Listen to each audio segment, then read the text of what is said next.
during Season 4 for sure, when you were looking for, when mages were, you know, the staple of how a team composition should be built. And boy, have the times changed. Definitely have changed so much. Now we're gonna kickstart this best of 5 series here with RRQ Hoshi on the blue side and EVOS Legends on the red. Yesterday, fun fact, most of the other teams are actually having better win rates over a red side, and RRQ, most of their majority of wins are on the blue. Pretty interesting. But now, you know, Rex going in up against Mincetar here. Mincetar, you know, shuts down some pretty big abilities. The Shunpo can't be used, you know, the Jikundo as well also can't be used while that King's Claw is down. Yeah, I would say that these are some of all these vital spells to look out for in those team fights. And we're already seeing Bin dashing in and out, just trying to cause discrepancy towards the side of Luminaire, but look at how disciplined they are. They are actually gatekeeping members of RRQ Hoshi from coming anywhere close to the buff, and everyone's just actually playing this one slowly, both sides having enough room for respect. But here comes a little bit of trouble for the Cans, as Bajan is hoping to actually kill this one. Yeah. Oh, and I'm not sure if they did, but now they're in trouble as Rexy instantly gets slapped here. He wasn't able to cancel the abilities coming in from LJ in time as he was flying through the air. A free kill has been given over to RRQ. Unfortunately enough for EVOS, they're not going to be getting the first blood. Yeah, and I really like the setup coming from RRQ Hoshi. It's like they've already expected them to actually walk right into it. So they've already enclosed it every corner. So here's a little bit of fun fact. Grand Finals of the MPL this time is going to be attended by champions of MPL Season 1, 2, and 4. But none of the players right now in these finals is from Season 3. Oh boy, that's actually really interesting to see. Well, okay, I'll keep that in mind as, you know, both of these teams continue to go at each other until the end. But, you know, I have a lot of concerns for Wanwan here. Yes, she's got a great ultimate, being able to go technically, well, you know, not technically, but factually invulnerable for the time being. Oh no, Luminaire actually gonna be...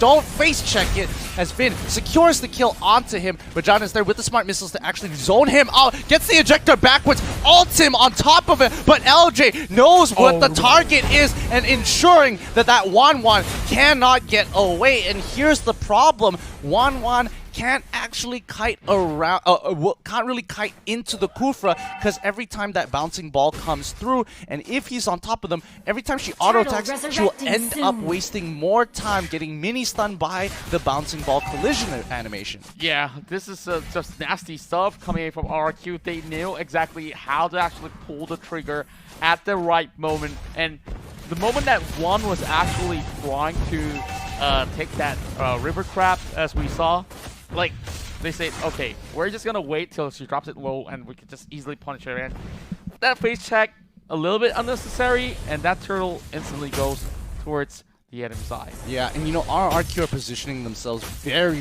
well here. They're preemptively putting themselves in spots where they expect EVOS to be, and right now it's profiting. However, R7, oh, the Death Sonata comes on through. Luckily, Wanwan is able to secure, isn't able to secure, sorry, that's the red buff, but the blue buff was secured by the Death Sonata coming in from Sin. Now, Bajan's going to be locking him under the turret. R7 will be able to secure the kill still, and he's trying to actually run up, but Finn will be clipped up by 1-1. Then that definitely has to be the first kill for EVOS Legend. All right, at least to get some retribution here, LJ is right on top of Rexy. Rexy trying to chunk him out, but he doesn't do enough damage, especially against the likes of Kufra here, safeguarding this bot lane, making sure that R7 has an escape path so they don't get dove under target. But R7, he wants to get into the middle of this fight here. Rekt had rotated across the map, actually. They sacrificed the top side of the map in trade for this bottom tier 1. Yeah, and I would say that that's definitely the Granger that they need to focus on, because RRQ, they're reaping the rewards, and here comes the Way of the Dragon there. They might be able to secure the kill, but Juan managed to actually dash all the way through, and here comes the rest of EVOS chasing on Red Lemon, and he will be able to actually get picked up. Yeah, and Sin actually broke all the way till the tier 2. Are they going to keep on going here? Looks like EVOS is still on the losing end of the scale. Yeah, I feel like they're not so used to this tempo that RRQ Hoshi is actually playing at, as they are trying to actually find pickoffs after pickoffs, but not really resulting to much. Here comes LJ with that really big Tyrant's Rage as Bajan goes in to actually pull LJ into its team. Turtle Oh, resurrecting and they're just soon. rotating and just holding their areas. However, they are sacrificing objectives, trying to get this kill lead, even though they are slowly catching up.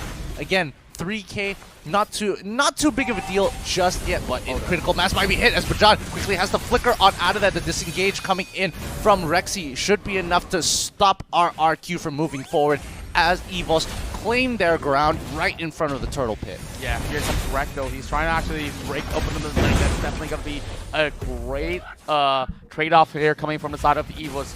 Though, over the top side, we are seeing the Mincetar slowly regrouping. I'm not really sure whether or not should EVOS actually come near towards the turtle. They should give it away. They don't have resources to work, but ew! It's going to be LJ that's actually going to flip back. Yeah, and now they're going to keep on pulling through. They can't get anywhere close towards the turtle. The perimeter was set up nicely by RRQ, but they, with the King's Glory, secure the kill onto Luminaire, and they get a double for it as well. I love this 2-for-1 deal. Oh, man. Like, that was some sick rondo when Death Sonata being used up in that sort of skirmish, and Lemon, so far, he's definitely going to be tankier as it goes. Going to be a real big problem as we are looking at Sin trying to actually assassinate Rek, as he will have to actually immediately respond by flickering off the wall. Blade of Despair being bought there by Granger, and they got to live this in a hurry.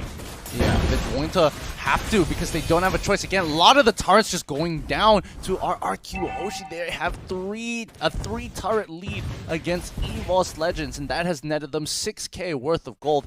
Rek just bought his Blade of Despair. I don't think he's going to be one-shotting people just yet, but he can get very, very close to, especially when he's up against the likes of the Granger here. And you can see Juan just dancing around R7 King's Calling being dropped by the Mincetar as Lemon drops it. He walks away to disengage for the rest of the team. Death Sonata coming through. Luminaire still alive. Luckily, he separated himself, and Bajan was able to protect most of the damage of that last shot with the smart missile shield. Wow, I'm liking this RRQ Hoshi on how they are actually maneuvering. Once again, they took absolute control inside of the jungles, and it's definitely not safe for EVOS to actually roam around anymore. While top side, we have the Mincetar. He's just going to be taking his sweet time, just trying to actually pull some members of EVOS towards the top, and they're looking to engage mid lane. Yeah, they're just holding on to their last tier 2. They don't want to be forced back into their base. And not to mention that this is an important tier 2, because now that their mid-tier 1 is gone, they can kind of guard the entrances to the jungle, but John is in a lot of trouble. He quickly flickers on out of there. That last hit from the Death Sonata quickly turned onto Rexy. Unfortunately, they won't pick up the kill. However, a very big battle spell coming out from their playmaker, Bajan. Yeah, and of course, this definitely pulled a lot of pressure off of the side of RRQ. They can easily just walk in and take that turtle, which, in fact, has already been attempted. And, well, Sin's going to be able to actually secure that. And now here comes LJ. He's looking for that Tyrant's Rage. Not going to be landing, though. That's going to be Rek kicking him back to the team. This might just be it. But the rest of RRQ has to run to the scene. EVOS now running for their life. Rek managed to escape. But how long can they take this on? As we will see. But John getting pulled right into it. The trap. It's a mega kill coming in for Sin. That was so huge for RRQ, and now EVOS on the back foot as RRQ are going to break into the 30K mark. Endless Battle as well as Rose Gold Meteor being purchased by Granger and Mincetar respectively. Right now, Sin is extremely strong, even though especially since he hit his power spike of 2 items. EVOS Legends, on the other hand, and this is why I particularly don't enjoy seeing the 1-1, because you're forced to go for your jungle item, sorry, not the jungle item, the corrosive scythe, and it doesn't really give you the damage, but the utility of slowing people down is very, very good. Yeah, I would say that it will take quite a while before 1-1 really comes into full swing, and they're really hoping that this ends up in towards the very, very late game for her to really pop off. Yeah, And now they're slowly controlling the side lanes until the Lord comes back up. Because there's no real reason for RRQ to do anything out of the ordinary as per se. But EVOS, they're just creeping around. They're trying to play spy versus spy here. They're making sure that nobody gets caught out. But LJ, he could take the risk of pushing forward. And Vin, he actually gets on top. The yin-yang overturn has been popped onto the Bajan. Bajan is still alive. Luckily, he built defensively. Yeah, of course, he managed to escape with a slither of health, and here comes R7 over the bomb side. Will be able to kill one more pop. And RQ Hoshi, Lord resurrecting they soon. this one pretty much fairly. Like, they're just waiting for some missteps from EVOS. And they may not even need the Lord if they actually commit any mistakes. That's true, but right now RRQ is playing a tight game, so it might be a little doomed for EVOS right now as Bajan trying to make the play again, and just before the ejector comes out, the King's Calling is right there on top of him, so he can't really do too much. Windtalker just being purchased by the Granger. That's going to give him a decent amount of attack speed on top of adding a little bit more wave clear. Yeah, now we're looking at goal disparity 10k for the side of RRQ Hoshi, or just slightly less if I really have to calculate to the dot. While Vin hoping to actually catch one pick off right here. Well, Bajan's just going to be locking himself in. Oh, he knows. He Yeah. knows, and Bajan walks away. And honestly, I don't think he should have. I don't think he should have walked away, considering that the rest of the enemy team from RRQ are on the bottom side of the map. But you can see Lloyd has been finished and already walking down towards EVOS Legends side. Well, I'm really liking how RRQ is playing this one because, like, it's making life hard for Bajan to know who exactly to catch.